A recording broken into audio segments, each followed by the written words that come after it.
Labas ir sveiki sugrįžę arba sveiki atvykę į mano kanalą. Aš esu Aistė ir čia kalbu apie knygas.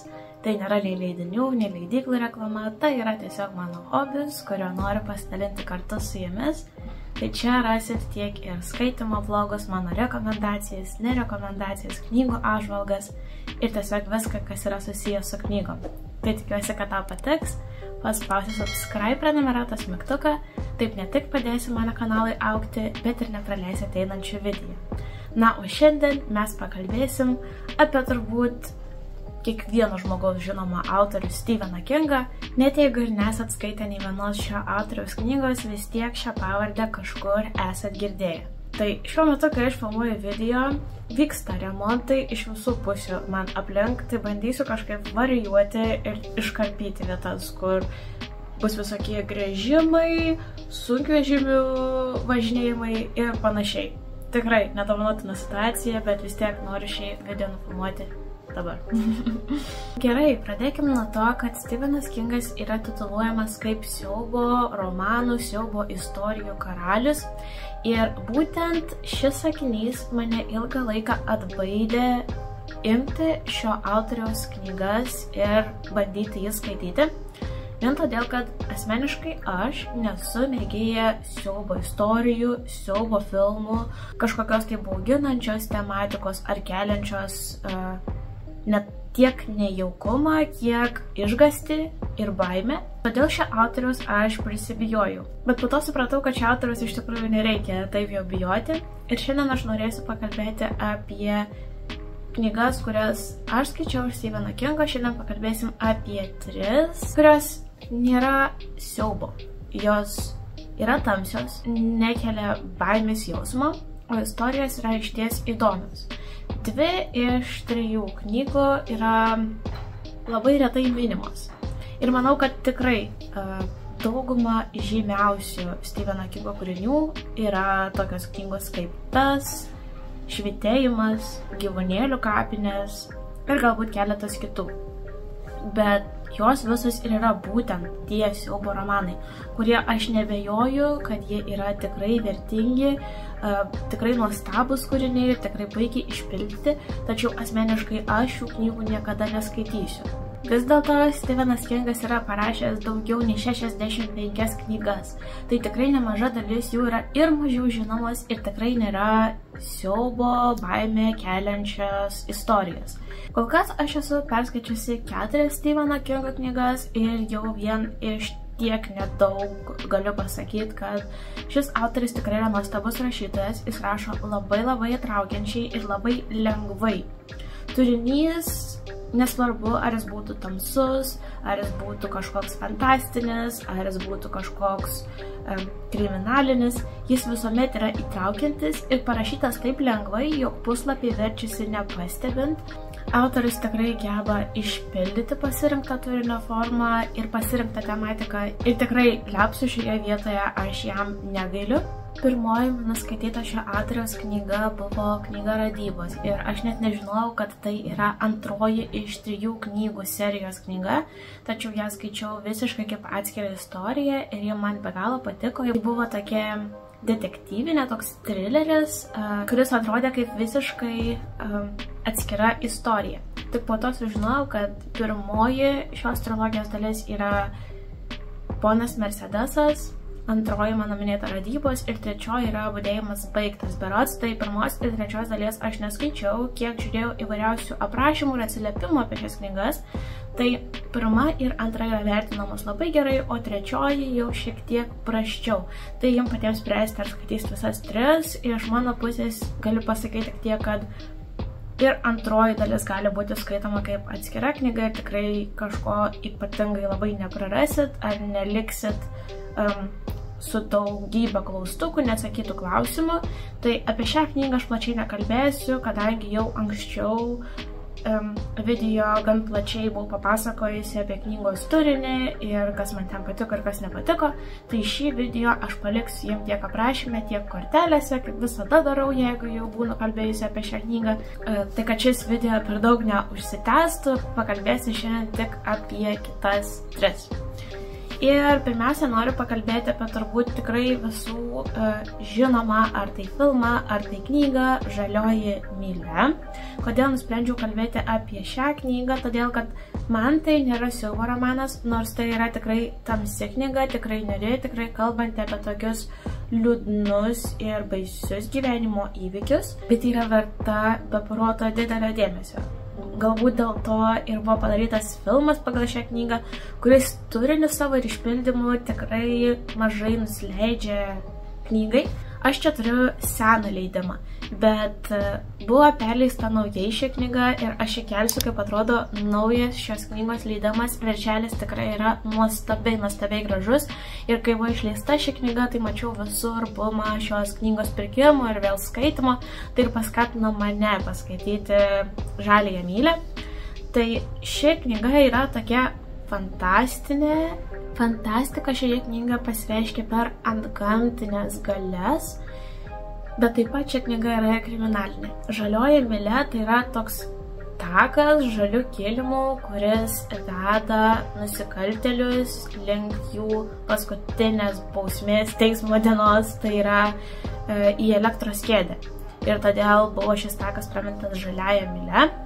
Ir būtent čia ir vyksta didžioji knygos turinio dalis. Ši knyga yra pasakojama būtent tų mirties bausmių prižiūrėtojo Polo akimis apie Džoną, kuris iš tikrųjų ir yra pagrindinis šios knygos veikėjas. Tai yra vyras, kuris iš pažiūros turėtų labai gąsdinti. Savo išvaizdą ir ūgį jis turėtų būti bauginantis žmogus. Jis turėtų atitikti tą būtent kriminalinio tokio nusikaltėlio įvaizdį. Tačiau kiek geriau susipažinus su šiuo žmogumi supranti, kad tai yra labai minkštos širdies žmogus. Jo iškart prisiriši, iškart prijauti šiam veikėjui ir tuomet istorija pasidaro labai artima. Nenori, kad nieko blogo jam nutiktų, nori, kad išsiaiškintų aplinkybės, kuriamis jis pateko į Žaliąją mylią ir kad jam netektų ta dalia, kuri nutinka kiekvienam nusikaltėliui atsidūrusiam Žaliosios mylios koridoriuje. Būtent Džono atvykimas į kalėjimą ir iškelia klausimą, ar visi nusikaltėliai iš tikrųjų padarė nusikaltimą, ar visi yra verti mirties bausmės. Iš vis iškelia klausimą apie pačią mirties bausmę ir parodo, kokia trapi iš tikrųjų yra tiesa, kaip ji gali lengvai ir greitai būti iškreipta, kaip ją yra sunku įrodyti ir kaip mes galime greitai pasimesti ir būti sunarplioti kažkokiose tai melo pinklėse ir tuomet priimti sprendimus, kurie gali būti visiškai neteisingi, skaudus, žiaurus ir net atimti žmogaus gyvybę. Ši istorija mane sužavėjo. Ji iš tikrųjų buvo be galo įdomi. Visada buvo ta trapi linija tarp tiesos ir melo, tas kontrastas tarp bebaimių, drąsių, nusikaltėlių, kurie atrodo visą pasaulį turėjo po savo kojomis, o dabar eina į elektros kėdę, kuri visus suvienodina ir jie patys tampa bailūs, supranta, kur veda jų likimas ir kad atgal tuo koridoriuje niekada negrįž. Tai iš tikrųjų tas kontrastas tarp šių dviejų asmenybės būsenų, emociška ši knyga buvo tikrai labai. Ir kaip jau ir minėtas, mano pagrindinis veikėjas būtent visą šią istoriją užpildė, sulipdė ir padarė ją tokią artimą, įtraukiančią ir jautrią. Man labai patiko paskutinis Džono pokalbis šioje knygoje. Tai parodė, kokia brandi yra ši asmenybė ir tai buvo ir skaudu, ir graudu, ir žavu ir man tiesiog labai įsiminė.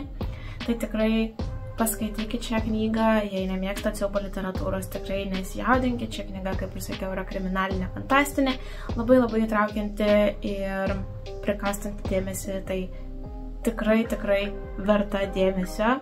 O jei nori skaityti, tai bent jau filmą, tai tikrai pažiūrėkit. Toliau pakalbėsim apie porą knygų, apie kurias iš vis mažai matau, kad kas nors dalintųsi, iš vis nemačiau ne vieno žmogaus, kuris dalintųsi apie šias dvi knygas, tai turbūt tokia šiek tiek pamirštos galbūt čia autoriaus knygos. ir viena jų yra Bėgantis žmogus, tai yra distopinė knyga, netikėta iš Stepheno Kingo pusės, bet labai man patiko ši knyga, išskyrus jos pabaigą. Tai ši knyga pasakoja apie Beną Richardsą distopinėme pasaulyje 2025 metų ateities pasaulis čia yra. Ir tai yra ekonomiškai žlugęs pasaulis, kuris man pasirodė tiek pasaulis, tiek visas turinys toks miksas tarp Bado žaidynių ir Johno Wicko filmų.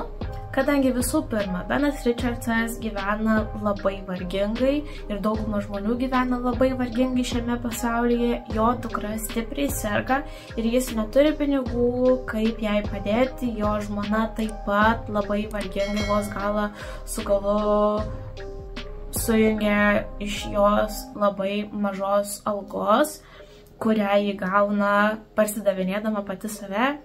Tai Benui Richardsui lieka paskutinis šansas bandyti pinigų išlošti ir jis patenka į žaidimą, kuris vadinasi Bėgantis žmogus. Į šį žaidimą tiesiog patenka vienas žmogus, kuris turi 30 dienų slapstytis, tačiau visame pasaulyje visi žmonės bando jį sugauti ir nužudyti. Už kiekvieną išgyventą dieną prisiskaičiuoja papildomi pinigai, už kiekvieną nužudytą žmogų, kuris yra būtent pasiųstas nužudyti tam pagrindiniam bėgančio žmogui, taip pat yra priskaičiuojama papildoma pinigų suma. Tai kuo ilgiau išgyveni šitame žaidime, tuo didesnę pinigų sumą gali gauti. Ir jeigu išgyveni visas 30 dienų, tai tuomet tu gauni aukso puodą. Bet kol kas žaidime absoliučiai nei vienas žaidęs žmogus neišgyvena tų 30 dienų, kadangi jis yra tikrai žiaurus, tikrai nėra kur pasislėpti. Ir plus dar yra čia tokių papildomų taisyklių šiame žaidime, kurias turi įvykdyti bėgantis žmogus, kad nebūtų diskvalifikuotas šio žaidimo. Diskvalifikacija tai reiškia, kad tu nebegausi pinigų, kad ir kiek tu laiko išgyvensi, bet vis tiek visi žmonės bus suinteresuoti tave nužudyti. Tai toks gan žiaurokas žaidimas, jis yra transliuojamas gyvai ir tuo man jis ir priminė Bado žaidynės ir Johną Wicką, nes jeigu nesat matę Johno Wicko filmų, tai jų yra 5 berods, jeigu neklystu. Tai ten taip pat pagrindinis veikėjas tiesiog bėga nuo visų suinteresuotų žmonių jį nužudyti dėl tam tikrų priežasčių. Tai atrodo, kad visiškai yra išpildyta ir šioje knygoje būtent ši tematika. Man ši knyga labai patiko, todėl kad, aišku, tai yra distopija, tai man yra įdomu iškart sužinoti, koks yra distopinis pasaulis, kuriama šioje knygoje.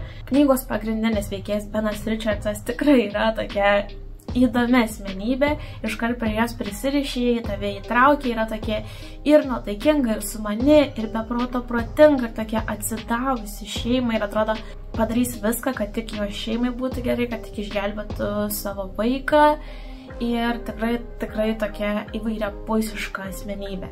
Distopinis pasaulis pasireiškia čia ne tik per ekonominį žlugimą, bet ir per oro taršą. Ir iš tikrųjų oro tarša yra gan svarbus veiksnys šioje knygoje. Būtent oro taršos problema ir naujienos, ir informacija ir yra slėpiami valdžios visai visuomeniai.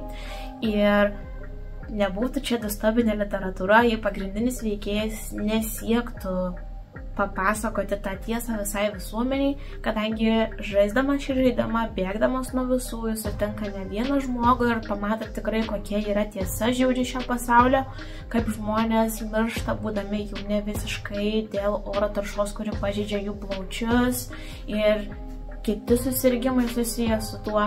Ir jis bando tą tiesą papasakoti, tačiau valdžia bando jį nutildyti. Tai jis tampa tokį dvigubų taikinių, ne tik kaip žaidimo dalyvis, bet ir kaip žmogus norintis sugriauti visuomenę ir atskleisti tiesą ir nuversti tą sieną tarp aukštuomenės ir žemoje visuomenės dalyje gyvenančių žmonių.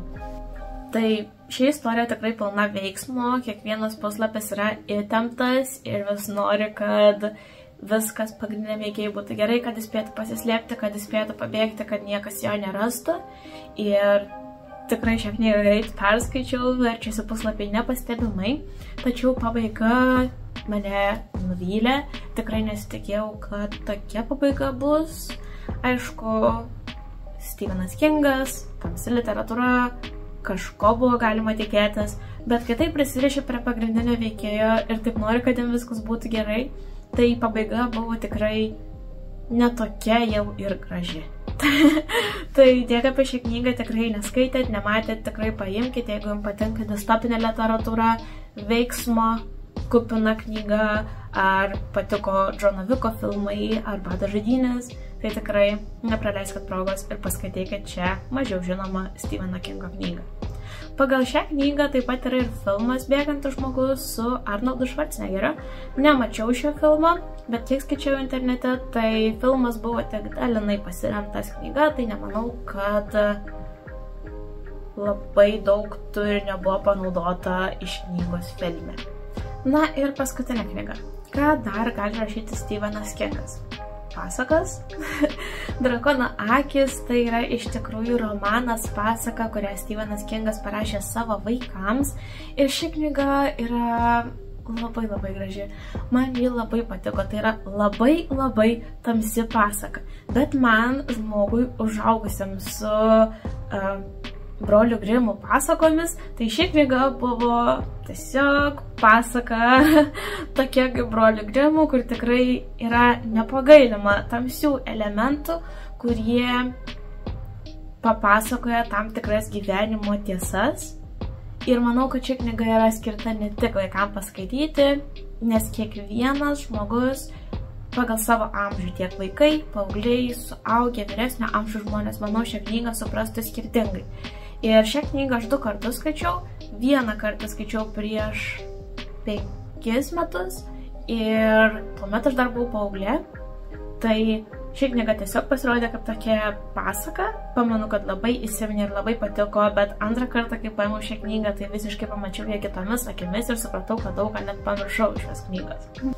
Šios knygos pagrindinė žinutė tai yra pavydas, pyktis, kuris yra užslepiamas žmogaus viduje, kaip jis ten gali supūti ir kokių padarinių jis gali padaryti.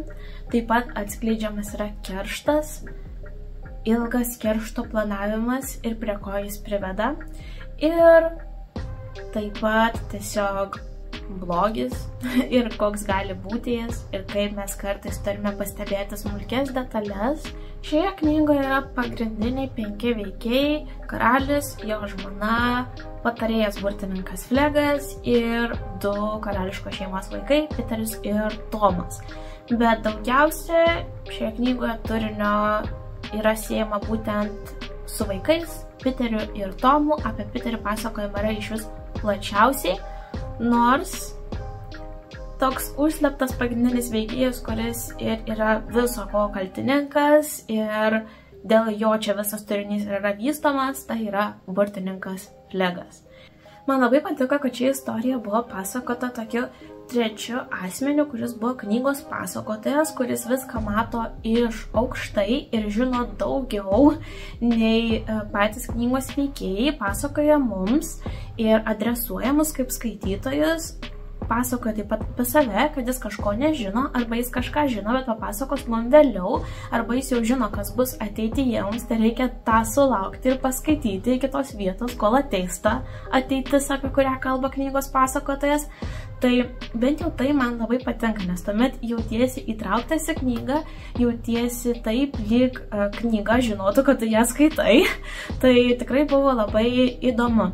Ir turinys čia iš tikrųjų labai kupinas įvairiausių veiksmo detalių. Nežinau net ką pasakyti būtent apie tą turinį, kad jo per daug neatskleisti. Galbūt pasakysiu tik tiek, jog pirmasis karališkos šeimos vaikas buvo Piteris, o antrasis vaikas Tomas. Ir Piteris kaip pirmasis vaikas, kaip paveldėtojas karūnos būsimasis, jis nuo pat mažens jau buvo labai liaupsinamas ir mėgiamas tiek karališkosios šeimos, tiek miesto gyventojus. Buvo labai toks malonus berniukas, smalsus, protingas, labai geraširdis. Ir tai labai nepatiko burtininkui Flegui ir tai labai nepatiko Tomui, nes jis jautėsi nuskriaustas, jis jautėsi mažiau mylimas, mažiau vertintas ir jis pyko ant Piterio.